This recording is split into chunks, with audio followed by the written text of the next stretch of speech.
जैसा कि आप लोग थंबनेल में देख चुके हैं कि आज के इस वीडियो में हम लोग क्या-क्या चीज़ें डिस्कशन करने वाले हैं। अगर आप भी चाहते हैं कि एमपीपीएससी 2026 में आप डेप्यूटी कलेक्टर या फिर डीएसपी के पद को लें, तो आप बहुत सही जगह आए हैं, क्योंकि बिना किसी भटकाव के आपको सही रास्ता दिखाकर सही गाइडेंस दी जाएगी। हर छोटी से छोटी चीज़, हर बड़ी से बड़ी चीज़ जो आपके सिलेक्शन के लिए ज़रूरी है, वो इस प्लेटफॉर्म पर आपको बताया जाएगा। तो चलिए ज़्यादा समय व्यर्थ ना करते हुए हम हमारे वीडियो की शुरुआत करते हैं। तो सबसे पहले तो हम ये चीज़ देखते हैं कि आज के इस वीडियो में हम लोग क्या-क्या डिस्कशन करने वाले हैं। तो सबसे पहली चीज़ हम लोग डिस्कशन करने वाले हैं कि आखिर नोटिफिकेशन कब आएगा।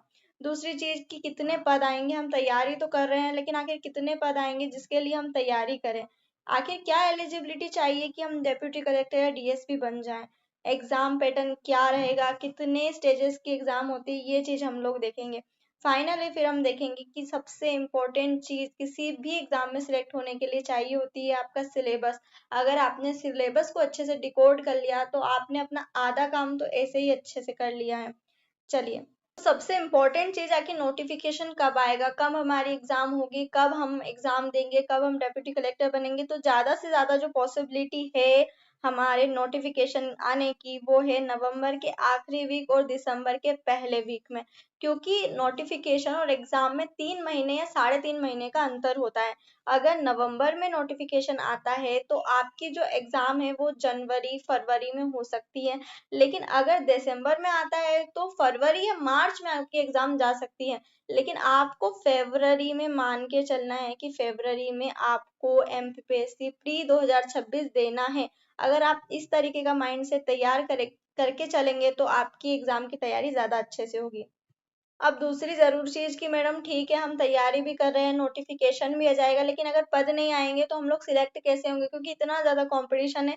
तो खुशखबरी की बात है कि पिछले जितने सालों में पद नहीं आए उतने आने की संभावना इस साल है। 300 प्लस पोस्ट आने की बात कही जा रही है, ये न्यूज़पेपर की कटिंग है। 2026 में 300 से ज्यादा पद आने की संभावनाएं बताई जा रही है, तो ये बहुत ज्यादा खुशखबरी की बात है। अब अभी से अपनी तैयारी स्टार्ट कर दीजिए। अरे ठीक है मैडम, हमने हमारी तैयारी कर ली, हम खुश भी हो गए, नोटिफिकेशन भी आ गया, पद भी अच्छे आ रहे हैं, लेकिन हमको ये तो पता रहे कि हमको कैसे तैयारी करनी है, हमको कैसे पढ़ाई करनी है जिससे हम सिलेक्ट हो जाएं। तो 3 चरण होते हैं इसमें, हमको 3 चरणों को पार कर कर डेप्यूटी कलेक्टर का पद मिलता है। पहली आती है प्री, जो कि होती है एमसीक्यू, जिसमें होते हैं 2 पेपर। जो दूसरा चरण होता है वो होता है मेंस, जिसमें होती है रिटन टेस्ट, जो कि होते हैं 6 पेपर। फिर मैडम अगर हमारा मेंस निकल गया तो क्या हम डेप्यूटी कलेक्टर बन गए? नहीं, आपको इंटरव्यू देना पड़ेगा, आपको अपनी पर्सनालिटी को चेक कराना पड़ेगा कि क्या आप उतने लायक हैं, क्या आपकी पर्सनालिटी वैसी है कि आप एक डेप्यूटी कलेक्टर या डीएसपी के पद पर आप जा सके। तो तीसरी जो चीज होती है वो होती है आपकी पर्सनालिटी टेस्ट, उसके बाद आपको डीसी या डीएसपी का पद मिलता है मैडम। चलिए मैडम, हमने ये भी जान लिया कि हमको 3 चरण पार करके डेप्यूटी कलेक्टर और डीएसपी बनना है, लेकिन इन 3 चरणों में होगा क्या, हमको ये तो कम से कम बताइए। तो इन 3 चरणों में आपका सबसे पहले आता है सिलेबस। सबसे इम्पोर्टेंट चीज होती है सिलेबस को डिकोड करना। तो चलिए शुरू करते हैं। जैसा कि हमने देखा, पहला होता है प्री, दूसरा होता है मेंस, तीसरा होता है इंटरव्यू। ठीक है, सबसे पहले हम बात करेंगे कि आखिर प्री में होता क्या है। तो प्री में होते हैं 2 पेपर। एक होता है सामान्य अध्ययन का, दूसरा होता है आपकी अभिरुचि परीक्षण का, आपका एप्टीट्यूड का टेस्ट लिया जाता है। 2-2 घंटे दोनों पेपर के लिए आपको मिलते हैं, 200 अंक के पेपर होते हैं। अब इसकी बात अगर मैं करूँ, आप अगर राज्य सेवा परीक्षा की बात करें तो 40% अंक आपको लाने पड़ते हैं अगर आप जनरल कैटेगरी में हैं, और अगर आप दूसरी कैटेगरी में आते हैं तो आपको सिर्फ 30% मार्क्स लाना है, या मैं कहूँ 30 क्वेश्चन सही करके आना है, और जनरल वालों को 40 क्वेश्चन सही करके आना है। तो चलिए मैडम, सेकेंड पेपर की तो टेंशन मुक्त हो गए, लेकिन क्या फर्स्ट पेपर में भी ऐसा करना है? तो नहीं। फर्स्ट पेपर होता है कट ऑफ के बेस पर। अब अलग अलग साल अलग अलग कट ऑफ जाता है। तो चलिए मैडम ठीक है, अब हमें ये बता दीजिए कि आखिर कैसा ये पेपर आता है। तो पेपर आता है एमसीक्यू बेस्ड। इसमें 100 क्वेश्चन होते हैं, 100 क्वेश्चन 2-2 नंबर के होते हैं और 200 नंबर बनते हैं। ये एमसीक्यू के आधार पर होते हैं। क्या मैडम ये ऑनलाइन होती है? नहीं मैडम, ये होती ऑफलाइन टेस्ट। ऑफलाइन जाकर आपको OMR शीट को भरना होता है। ठीक है मैडम, ठीक है, ABCD बहुविकल्पीय प्रश्न आते हैं, आपको इनको सही लगा के आना होता है और आपको सिलेक्ट होना होता है। चलिए मैडम, ये भी ठीक है। चलिए मैडम, अब हमें बता दीजिए जल्दी से कि हमारा सिलेबस कैसा रहेगा। तो चलिए जल्दी से हम लोग सिलेबस पे चलते हैं। ये ऑफिशियल साइट से निकाला गया सिलेबस है, जो MPPSC की साइट पे डला हुआ है। जैसे ही मेरी टेलीग्राम चैनल बनती है, मैं इस PDF को टेलीग्राम चैनल पर डाल दूंगी। तो चलिए, सबसे पहली जो यूनिट होती है मैडम, वो होती है भारत के इतिहास की।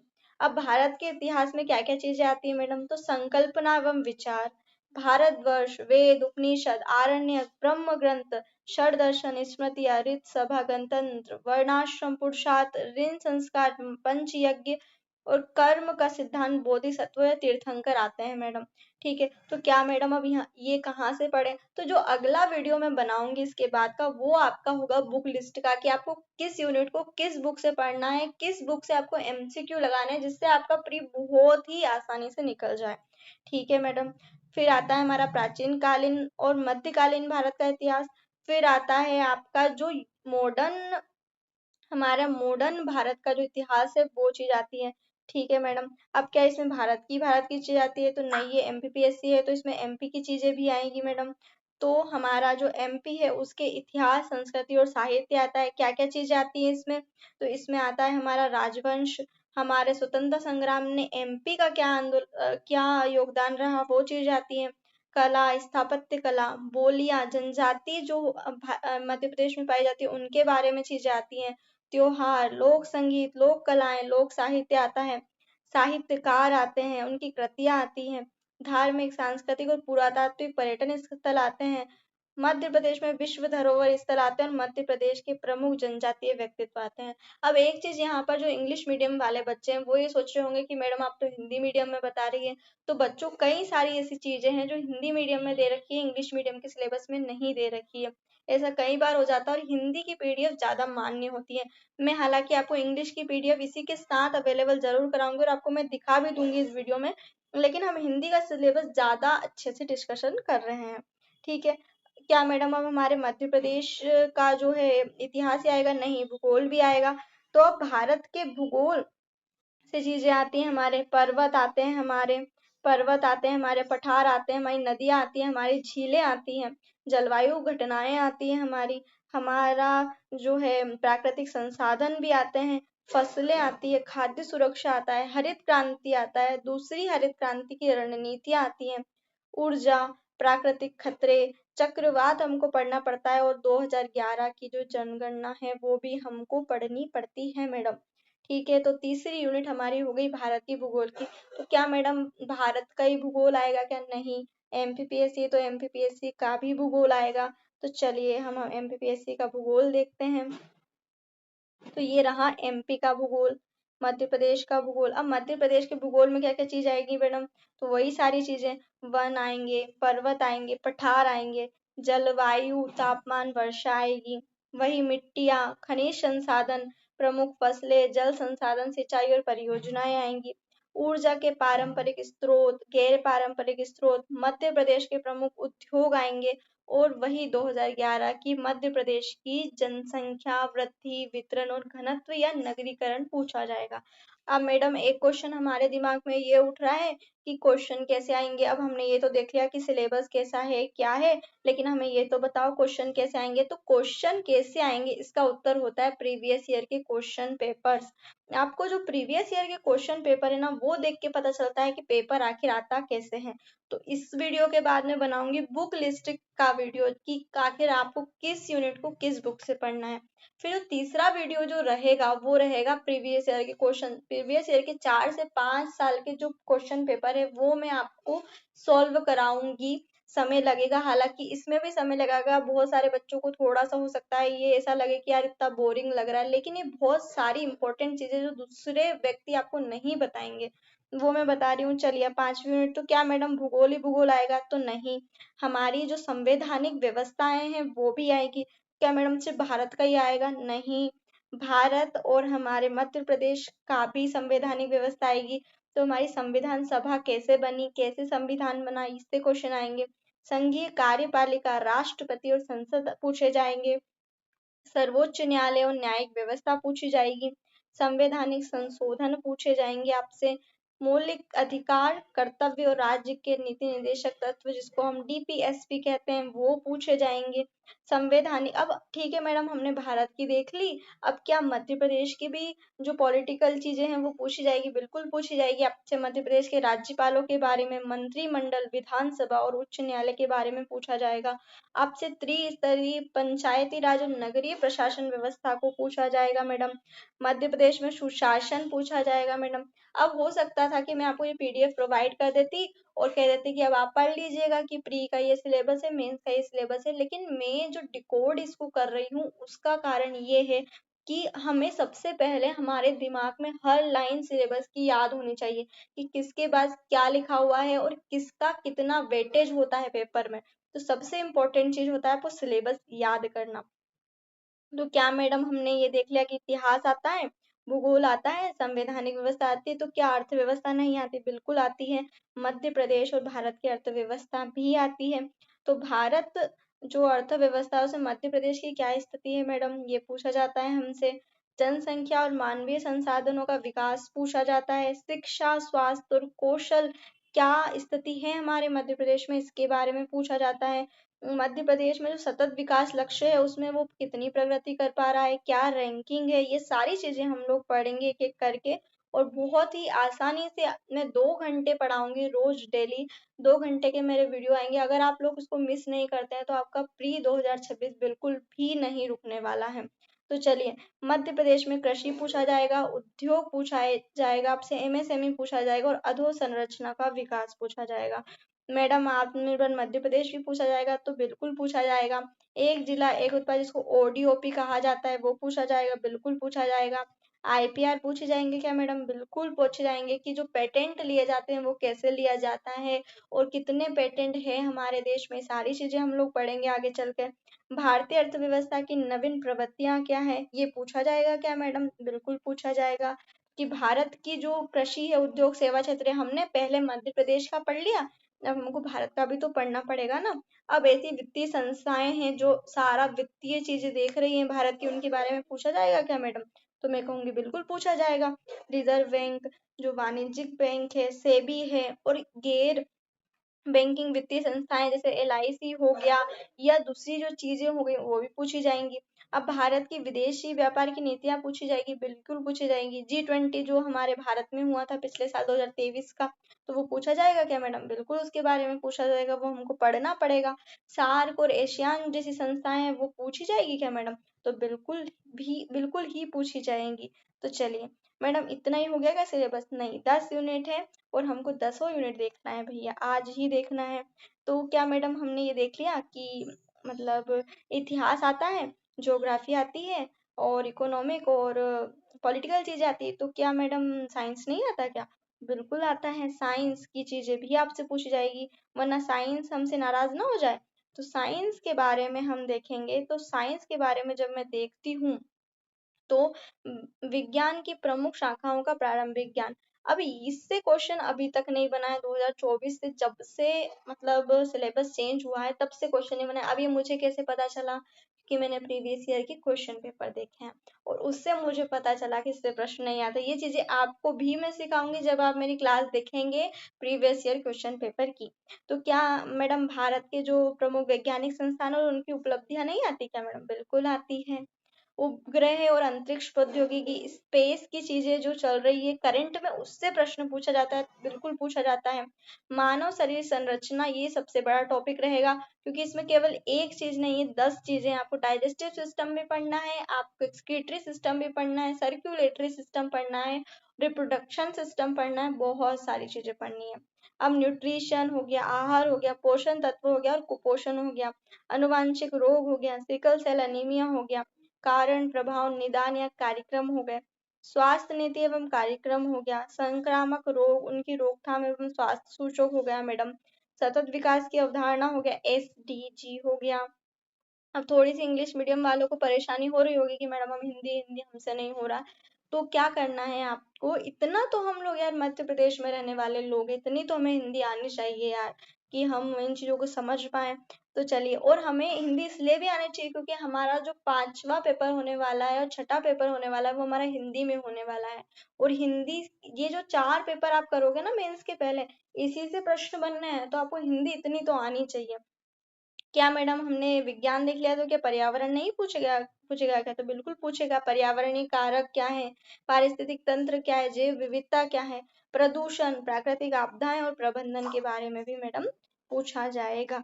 चलिए मैडम, हमने ये देख लिया कि विज्ञान भी आता है। तो क्या मैडम जो अंतरराष्ट्रीय चीजें होती है, जो करंट वाली चीजें होती है, वो नहीं आती क्या? तो बिल्कुल आती है। अब मैडम हमें ये बता दीजिए कि अगर करंट की चीजें कितने साल पहले तक की पढ़ना है? तो मिनिमम 1 ईयर। क्या? 1 ईयर। अब मैडम हमने तो पेपर पढ़ा ही नहीं पिछले 1 साल से, तो क्या करें? तो मैडम आपको पढ़ाएगी कि कितना पढ़ना है, कहाँ से पढ़ना है और पेपर में कहाँ से प्रश्न आ जाएंगे। बस आपको फॉलो करते चलना है जैसे जैसे मैं बता रही हूँ उसको। अब मैडम हमने ये देख लिया कि ठीक है, करंट वाली चीज आएगी तो इंटरनेशनल आएगी, राष्ट्रीय भी आएगी और मध्य प्रदेश से रिलेटेड भी आएगी। ठीक है। अब मैडम के स्पोर्ट्स नहीं है, कि स्पोर्ट्स तो हट गया, स्पोर्ट्स से भी क्वेश्चन आते हैं क्योंकि करंट में स्पोर्ट्स भी आता है। चलिए, तो अब हम कंप्यूटर पे चलते हैं। तो मैडम कंप्यूटर क्यों पूछ रहे हैं ये? कंप्यूटर उनका मन, कि टेक्नोलॉजी इतनी बढ़ रही है तो जो डीसी या डीएसपी बन रहा है उसको इतना तो पता होना चाहिए ना। तो क्या क्या आएगा मैडम? तो कंप्यूटर का आधारभूत ज्ञान आएगा, इलेक्ट्रॉनिकी, सूचना एवं संचार प्रौद्योगिकी आएगा, रोबोटिक्स, आर्टिफिशियल इंटेलिजेंस और साइबर सिक्योरिटी आएगा, ई गवर्नेंस आएगा, इंटरनेट तथा सोशल नेटवर्किंग प्लेटफॉर्म आएगा मैडम। ठीक है मैडम। अब मैडम हम तो थक गए, अभी थकना नहीं है, हमें तो पूरा सिलेबस देखना है, 10वीं यूनिट देखनी है। तो चलिए हम 10वीं यूनिट देखेंगे। तो हमने ये 10वीं यूनिट देखी कि मध्य प्रदेश की जनजातियां, विरासत, लोक संस्कृति एवं लोक साहित्य।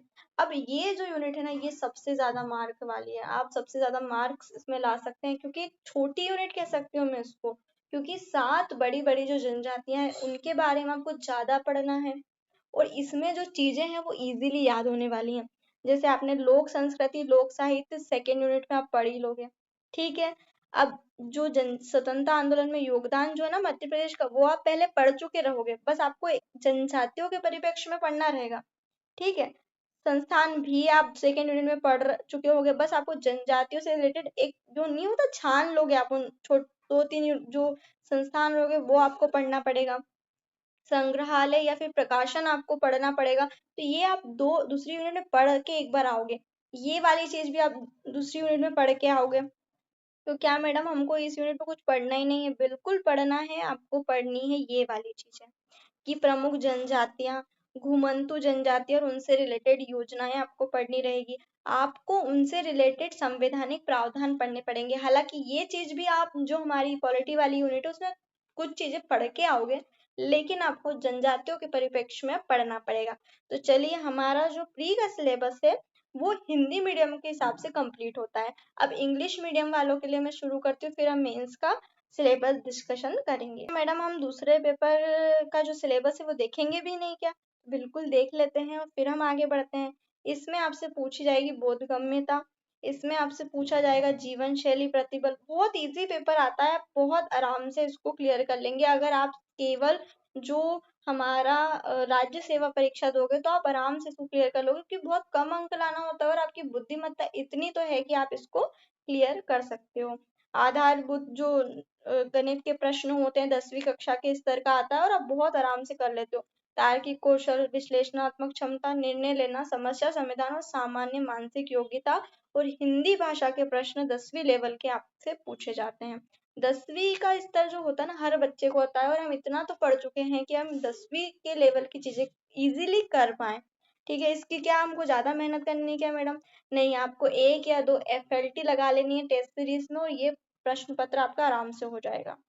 अब मैडम आप तो इंग्लिश मीडियम पढ़ाने लगे, क्या हिंदी मीडियम वाले स्किप कर दे? तो नहीं, आप एक बार इन चीजों को देख लीजिए, क्योंकि जब हिंदी का पेपर आता है ना, जब आपको कन्वर्ट करना होता है चीजों का और जो हम कहते हैं ट्रांसलेट करना होता है चीजों को, तो तब आपको दिक्कत आती है, तो शायद आपको कुछ वर्ड्स याद रह जाए।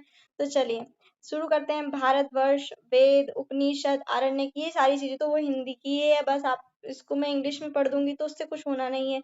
एंशिएंट इंडिया का जो है हमारा, और मेडिएवल इंडिया की जो हिस्ट्री है वो आएगी, और मॉडर्न हिस्ट्री हमारी आने वाली है इंडिया की। तो क्या मैडम मध्य प्रदेश का हिस्ट्री नहीं आएगी क्या इंग्लिश में? बिल्कुल आएगी। सेम पेपर होता है हिंदी और इंग्लिश का, और हिंदी मीडियम वालों को भी हिंदी इंग्लिश लिखा मिलता है, और इंग्लिश मीडियम वालों को भी हिंदी इंग्लिश लिखा मिलता है। क्योंकि होता क्या है, हमार जो मध्य प्रदेश में जो बच्चा पढ़ रहा होता है ना, उसकी इंग्लिश इतनी ज्यादा अच्छी होती नहीं है, उसको इतनी अच्छी इंग्लिश आती है, लेकिन उसको होता है कि मैं तो इंग्लिश मीडियम बच्चा हूँ, तो वो इंग्लिश मीडियम होने के कारण उसको एक वो रहता है कि नहीं मैं तो इंग्लिश मीडियम हूँ, भले ही उसको अच्छे से नहीं आती हो। चलिए, तो सेकेंड यूनिट हम देखेंगे मध्य प्रदेश का कल्चर, लिटरेचर और हिस्ट्री। डायनेस्टीज पढ़ेंगे हम इसमें फ्रीडम मूवमेंट पढ़ेंगे, आर्ट स्कल्पचर पढ़ेंगे, फोक म्यूजिक, फोक आर्ट, फोक लिटरेचर हम लोग पढ़ेंगे, रिलीजियस और टूरिस्ट प्लेसेस पढ़ेंगे, वर्ल्ड हेरिटेज साइट और इम्पोर्टेंट ट्राइबल पर्सनालिटी हम लोग पढ़ेंगे। साथ ही साथ क्या मैडम हम इंग्लिश में जियोग्राफी ऑफ इंडिया नहीं पढ़ेंगे क्या? तो बिल्कुल पढ़ेंगे। आप लोग mountain, hills, plateau, river, lakes पढ़ेंगे, आप क्लाइमेटिक फेनोमेना पढ़ेंगे, आप नेचुरल रिसोर्सेज पढ़ेंगे, और आप मेजर क्रॉप्स भी पढ़ेंगे। तो क्या मैडम ये सिलेबस कंप्लीट हो गया क्या इंग्लिश मीडियम वालों का? तो नहीं हुआ है, आप रुकिए एक मिनट।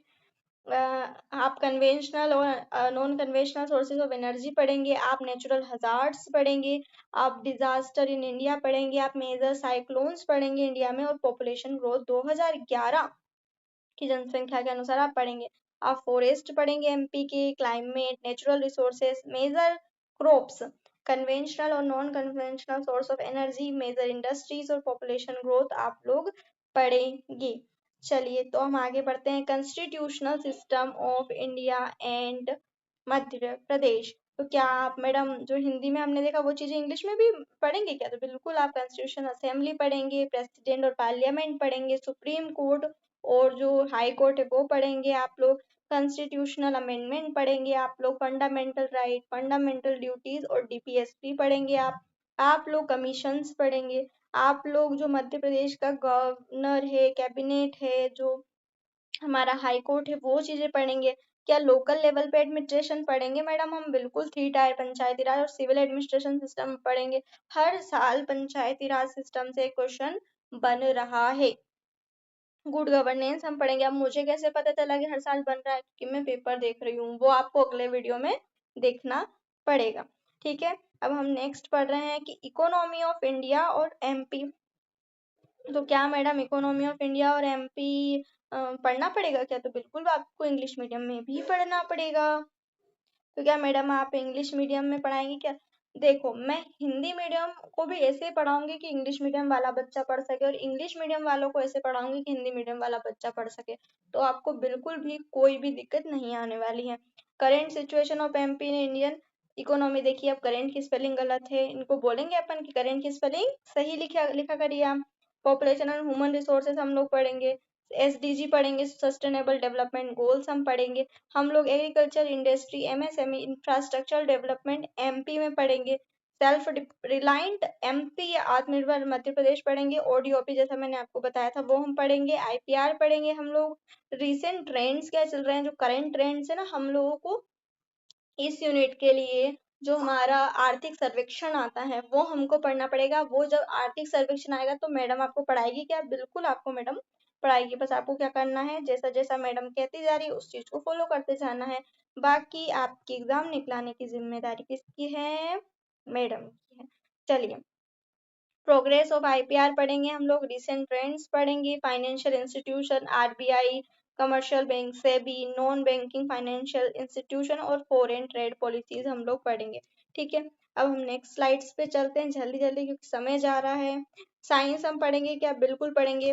तो साइंस में क्या क्या पढ़ेंगे हम लोग पढ़ेंगे बेसिक ब्रांचेस, और इसके बाद में फिर हम साइंटिफिक रिसर्च इंस्टीट्यूशन, सैटेलाइट और space technology, structure human body, nutrition, disease, genetic भी पढ़ेंगे, सिकल सेल अनीमिया को अच्छे से पढ़ना पड़ेगा हमको, हेल्थ पॉलिसी हम लोग पढ़ेंगे, हम लोग सस्टेनेबल डेवलपमेंट जो कि हम 6th यूनिट में भी पढ़ेंगे, लेकिन हम यहाँ पर भी पढ़ेंगे, और दोनों थोड़ा थोड़ा अंतर रहेगा लेकिन हम पढ़ेंगे साथ में।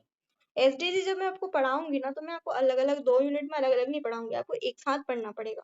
इन्वायरमेंट फैक्टर आपको पढ़ाऊंगी, पोल्यूशन आपको पढ़ाऊंगी। अब करेंट अफेयर तो मैं आपको बताऊंगी कि किस बुक से कब और कहाँ पढ़ना है, बस आपका काम क्या है, फॉलो करते जाना जैसा मैं कह रही हूँ।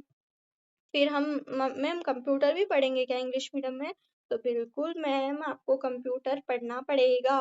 ठीक है, तो basic knowledge of computer, electronic information and communication technology, robotics, artificial intelligence, cyber security, e-governance, internet and social networking platform। और आपको ट्राइब्स ऑफ एमपी, जैसा कि मैंने आपको हिंदी में बताया, वैसे कि वैसे आपको इंग्लिश में भी पढ़ना पड़ेगा।